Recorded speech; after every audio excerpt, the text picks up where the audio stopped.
Boa noite a todos. Estamos mais uma vez reunidos aqui para a nossa palestra em passe.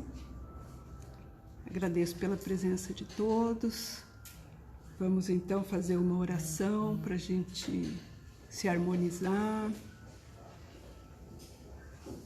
Agradecendo por mais esse dia, por mais essa oportunidade, por mais essa existência, por tantas dádivas que temos recebido, mesmo que aparentemente elas não sejam tão agradáveis, mas colocando confiança no nosso Pai de que tudo que nos acontece é para que a gente cresça. Agradecendo ao Mestre Jesus por tantos ensinamentos, hoje eu vou trazer mais um aqui, agradecendo a doutrina espírita por deixar tudo isso muito mais simples, muito mais leve. A doutrina espírita nos consola e faz com que nossa tarefa seja mais fácil de ser conduzida. Que nós possamos então, nessa noite de hoje, refletir sobre essas palavras que eu trouxe aqui e que possamos sair daqui mais fortalecidos e com uma diretriz mais segura.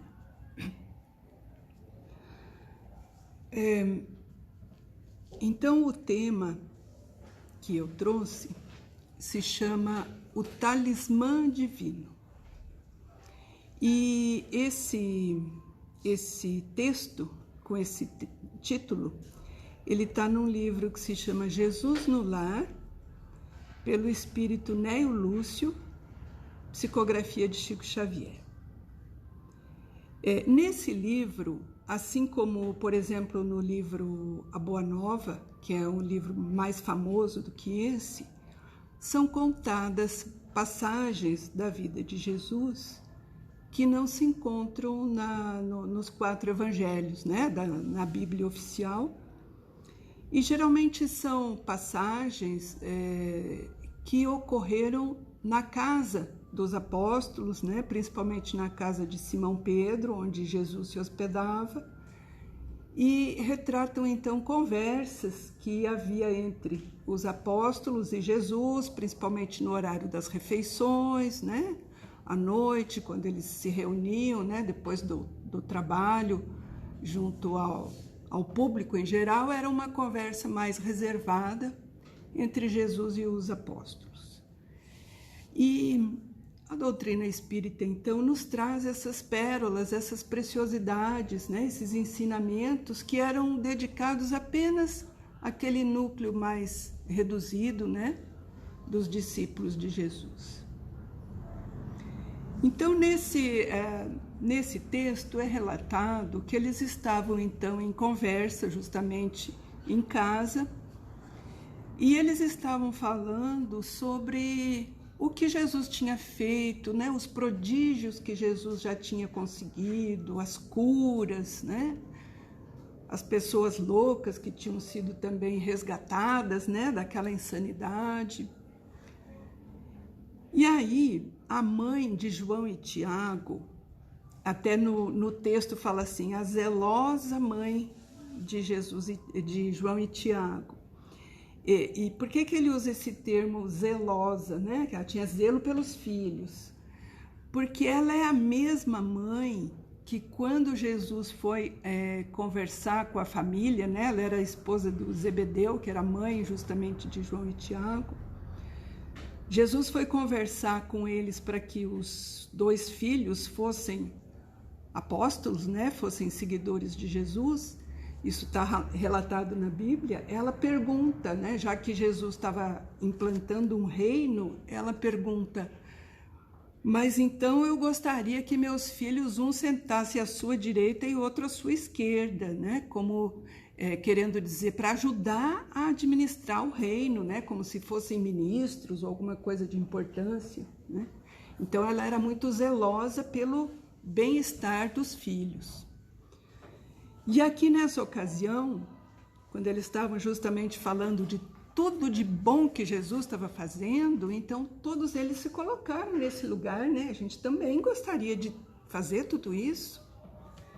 E aí ela pergunta para Jesus, a mãe deles: Senhor, terás contigo algum talismã de cuja virtude possamos desfrutar? Algum objeto mágico que nos possa favorecer? Lembrando que talismã, pela definição, é um objeto ao qual se atribui um poder mágico de realizar desejos, realizar prodígios, né, para aquela pessoa que possui, se acredita nisso. E aí Jesus, então, olhando para aquela mulher, até num tom de brincadeira, falou assim: realmente, eu conheço um talismã de maravilhoso poder.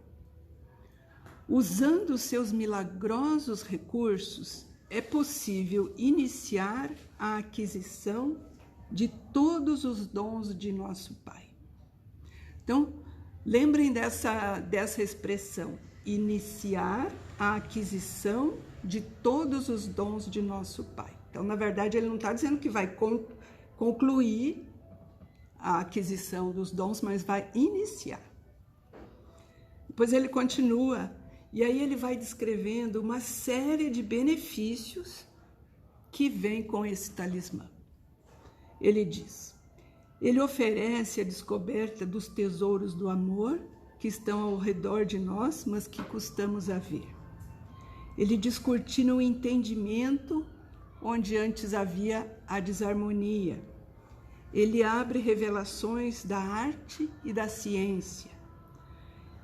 Possibilita luminosa comunhão com as fontes divinas da vida. O que são as fontes divinas da vida? É o próprio Deus. Convida a bênção da meditação sobre as coisas sagradas. Reata a amizade dos companheiros que estavam em discordância. Abre passagens de luz aos espíritos que estavam nas sombras. À medida que Jesus foi falando de tudo, todas essas maravilhas, o povo foi ficando: nossa, mas eu quero, o que será isso? Permite abençoadas sementeiras de alegria. Reveste-se de 1000 oportunidades de paz com todos. Indica vasta rede de trilhos para executar o trabalho salutar. Revela 1000 modos de enriquecer a vida que vivemos. Facilita o acesso da alma ao pensamento dos grandes mestres. Permite comunicações com os mananciais celestes da intuição. Nós sabemos que nós podemos nos comunicar com os nossos anjos de guarda, nossos mentores espirituais, através da nossa intuição. E aí, para finalizar toda essa lista de maravilhas proporcionadas pelo tal talismã, ele conclui: sem esse divino talismã, é impossível começar qualquer obra de luz e paz na Terra. Aí, quando ele parou de falar, estavam todos assim, naquela expectativa, né? O que será isso? Então, a mãe, né, de João e Tiago perguntou: mestre, onde poderemos adquirir semelhante bênção? Precisamos desse acumulador de felicidade. E aí Jesus, ainda em tom de brincadeira, comenta: esse bendito talismã é uma propriedade comum a todos, quer dizer, todos nós temos. É a hora que estamos atravessando. Cada minuto de nossa alma permanece revestido de prodigioso poder oculto quando sabemos usá-lo no infinito bem.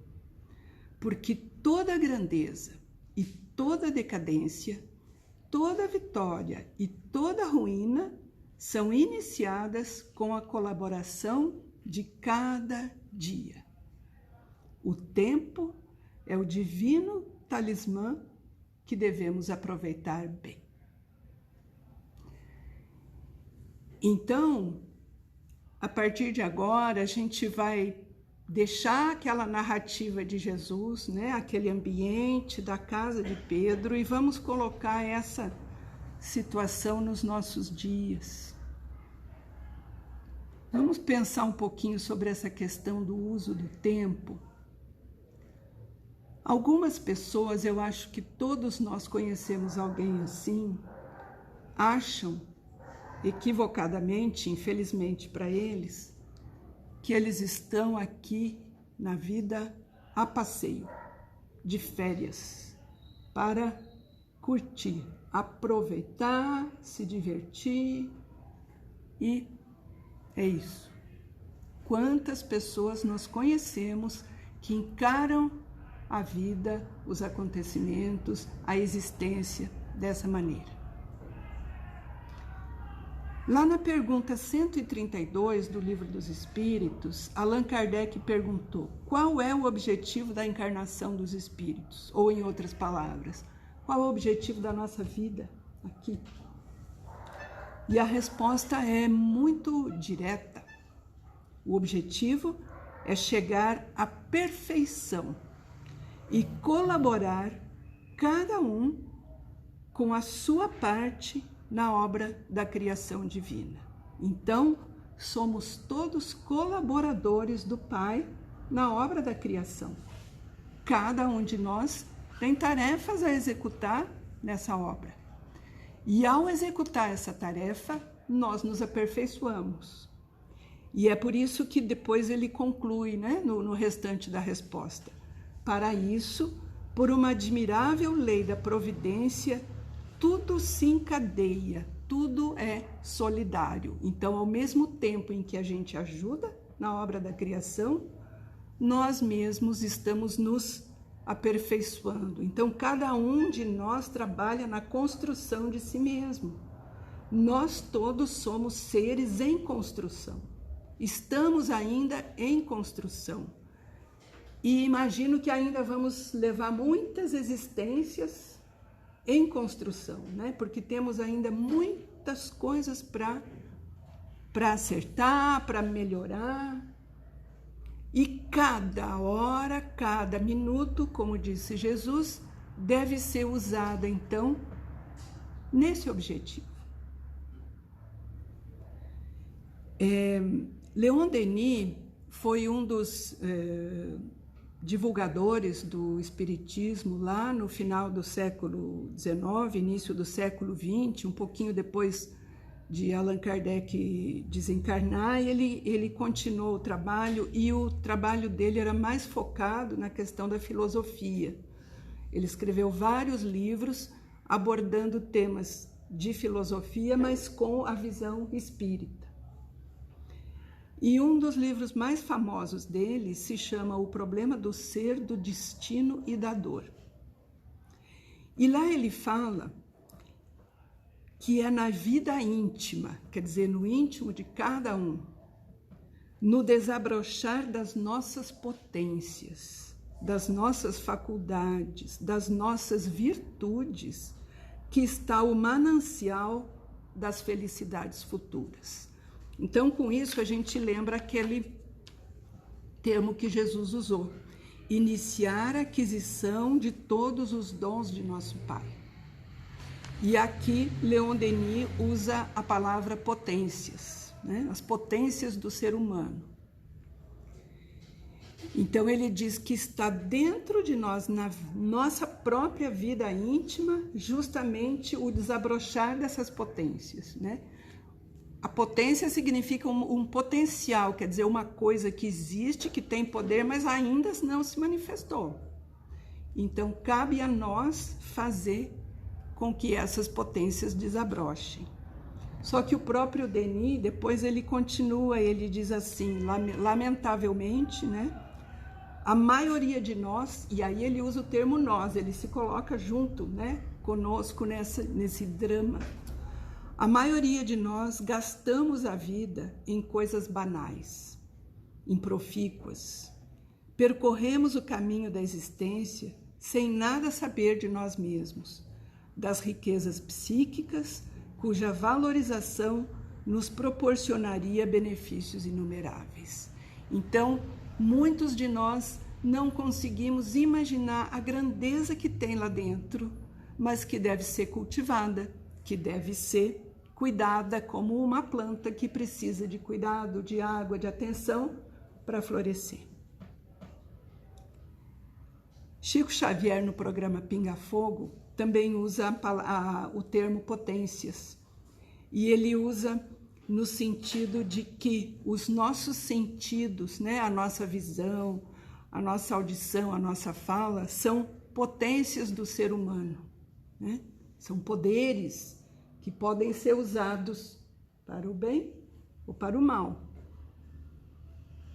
E aí, então, a gente se pergunta, já que nós estamos em construção, somos seres humanos ainda em aprimoramento, com certeza ainda temos muito que progredir, melhorar, o quanto dessas potências nós estamos usando para esse aperfeiçoamento. O quanto desse talismã que Jesus comentou, nós temos ainda, quer dizer, o quanto de tempo que foi nos dado nessa existência cada um de nós ainda tem, nós não sabemos. E talvez até hoje, ou até ontem, nós tenhamos usado mal. E não há problema nenhum nisso. A gente também não precisa ficar se cobrando, eu fiz isso, eu fui horrível, eu cometi tal equívoco, eu errei aqui, eu pisei na bola ali. Nós temos que entender que, como seres em aperfeiçoamento, o que nós sabíamos antes, quando fizemos aquela bobagem, né, na adolescência, na juventude, quando a gente fez aquela bobagem, a gente deu aquela pisada de bola, aquilo era o melhor que a gente tinha. Era o nosso melhor naquele momento. Era o que nós achávamos que era o melhor para nós, para as pessoas que estavam ao nosso redor. E não há nenhum problema admitir que se errou e falar, não, a partir de agora eu não erro mais. Isso aqui eu não faço mais. Isso eu não quero mais para mim, eu vou melhorar. E isso significa se perdoar. Não tem problema nenhum aquela adolescente inconsequente que eu fui, fez umas coisas erradas, ok. Eu não sou mais aquela, eu sou outra. E não tem problema nenhum eu ter feito aquilo. Tudo ajuda a crescer. Provavelmente sem os erros que todos nós já cometemos, nós não teríamos aprendido tudo que aprendemos. É a mesma coisa que repreender uma criança que está aprendendo a andar porque ela caiu.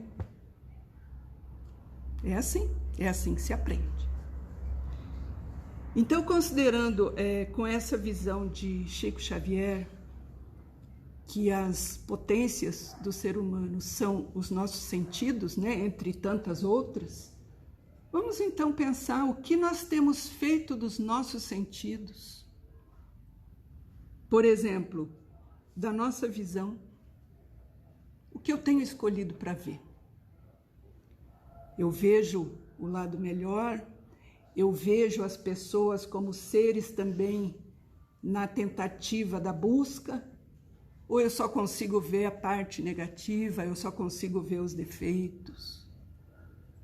O que é que eu tenho visto em mim? Será que eu só vejo o que eu errei lá para trás, ou eu consigo ver que eu sou um ser humano com erros e acertos, mas que vai tentando fazer alguma coisa de melhor? E será que eu consigo selecionar bem as coisas que eu estou usando o meu talismã, o meu tempo, vendo? De televisão, de livro, da internet. A internet é um dom maravilhoso que a tecnologia nos proporcionou e pode ser usado para tanta coisa boa. Isso mesmo que nós estamos fazendo aqui, através da internet, nos comunicando, tentando passar uma mensagem positiva. Tem tanta coisa boa. Para que vai ficar gastando tempo em ver bobagem?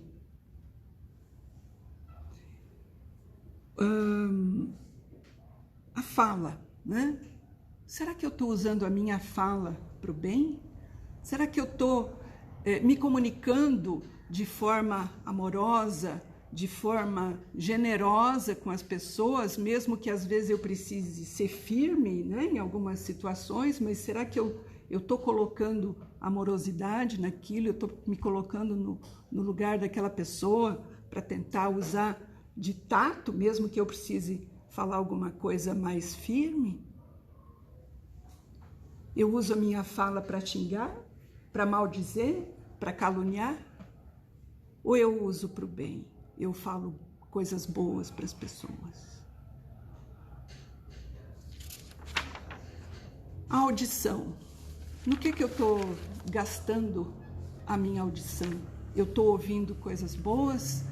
Eu estou sintonizando programas edificantes na televisão, na internet, nas músicas que eu ouço, ou estou ouvindo bobagem? Então, a gente percebe então que nós podemos fazer essa análise sobre as nossas potências, o quanto nós temos aproveitado o talismã que Deus nos concedeu de mais uma existência. E quem sabe então, a gente a partir de agora reflita melhor sobre as nossas escolhas. Porque como disse Leon Denis, ele falou, é na vida íntima, no desabrochar das nossas potências, e isso depende da nossa vontade, da nossa escolha. Cada um é responsável pelas suas escolhas. E isso é realmente de cada um. Eu não posso fazer isso pelo meu marido, pelo meu filho, pela minha filha. Posso conversar com eles, tentar influenciar, mas quem vai tomar atitude é cada um de nós. No íntimo, como é que ele fala aqui? Na vida íntima, né? Dentro do seu ser. Já concluindo, se nós pensarmos então o que poderia acontecer se a gente não fizesse o melhor de nós, né? Porque a gente está aqui falando para tentar fazer o melhor, para a gente usar o nosso tempo para fazer coisas boas, para ajudar as pessoas, para ser caridoso conosco mesmo, para a gente se aperfeiçoar. E se por acaso a gente falhar? E aí tem um depoimento no livro O Céu e o Inferno. Lembrando que o livro O Céu e o Inferno é um dos 5 livros, né, do Allan Kardec, da Codificação Espírita. Na primeira parte, ele discorre sobre as teorias do céu, do inferno, né, nas diversas religiões. Ele compara o céu dos católicos com o céu dos espíritas e tal. E na segunda parte, que, a meu ver, é a mais interessante, ele mostra casos reais de pessoas que, do lado de lá da vida, explicam o que aconteceu com elas quando chegaram lá e por quê. E aí ele divide esses depoimentos, se não me engano, são 68 pessoas dizendo, olha, eu estou aqui nessa condição, por isso, né? Aqui é no mundo espiritual. E ele divide os depoimentos em pessoas que estão felizes do lado de lá, pessoas que estão em condição média, pessoas que estão infelizes, depois tem os que estão firmes na maldade ainda, infelizmente, e os suicidas. E aí, esse depoimento que eu vou citar aqui é uma pessoa que diz que está mais ou menos. Ele não é feliz, mas ele também não está passando nenhum apuro, nenhuma coisa assim horrível. Mas ele não se sente feliz. E ele o nome dele é Joseph Bré, e ele foi evocado, quer dizer, foi chamado pela neta, a neta que quis falar com o avô. Ele já tinha desencarnado há mais de 20 anos, quando aconteceu esse diálogo, e ela perguntou, e aí, vovô, como é que você tá?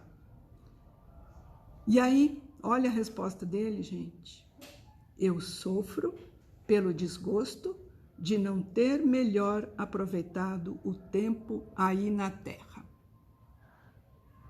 Então é justamente isso que a gente estava falando. Ele não aproveitou o talismã que Deus lhe deu. E aí a neta ficou muito espantada.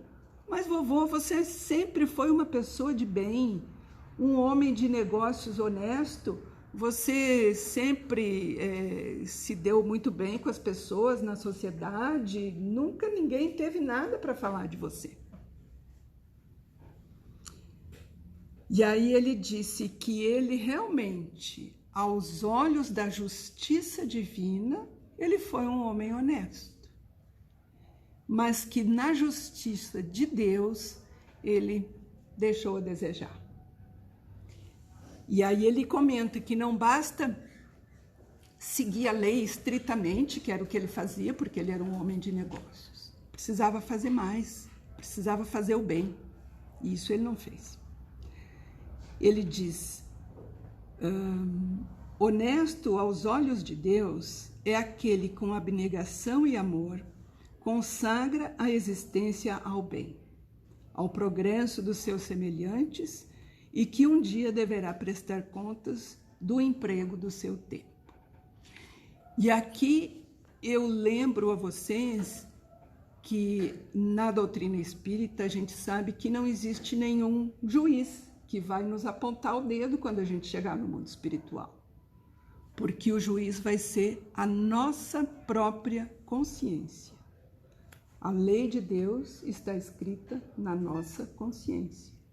Então, quem é que estava dizendo que ele não tinha empregado bem o tempo dele? Ele próprio. Ele próprio percebeu que ele poderia ter feito muito melhor e não fez. E isso o deixava chateado do lado de lá. Então, provavelmente, ele teria, então, que programar uma nova encarnação. Isso aqui não falava no livro, eu estou falando pelo conhecimento que a gente tem da doutrina. Provavelmente, então, ele teve que programar uma nova encarnação para ver se dessa vez ele aprende. Porque quando a gente comentou aquela criatura que vem na vida a passeio, é mais ou menos como um estudante preguiçoso, que não quer fazer a tarefa, que não quer estudar para a prova e chega no fim do ano e reprova. Então, os outros colegas vão para frente e ele fica patinando ali naquela mesma série, enquanto ele não tomar atitude. E aí ele continua, o avô da menina, ele fala assim: o homem honesto perante Deus deve evitar as palavras mordazes, que é um veneno oculto sob flores, que destrói reputações. Deve ter sempre cerrado o coração a quaisquer germes de orgulho, de inveja, de ambição. Deve ser paciente e benévolo para com os que o agredirem. Deve perdoar do fundo da alma, sem esforços, e, sobretudo, sem ostentação, a quem quer que o ofenda. Deve, enfim, praticar o preceito conciso e grandioso que se resume no amor a Deus sobre todas as coisas e ao próximo como a si mesmo. Então, a minha contribuição é essa. Eu espero que todos nós, eu em primeiro lugar, porque vocês sabem que a pessoa que prepara o material é a primeira que precisa aprender, né? Que todos nós consigamos, então, usar melhor esse dom maravilhoso que Deus nos deu. Não sabemos o quanto ainda nos resta, né? Mas que nós possamos fazer o melhor uso possível desse talismã maravilhoso.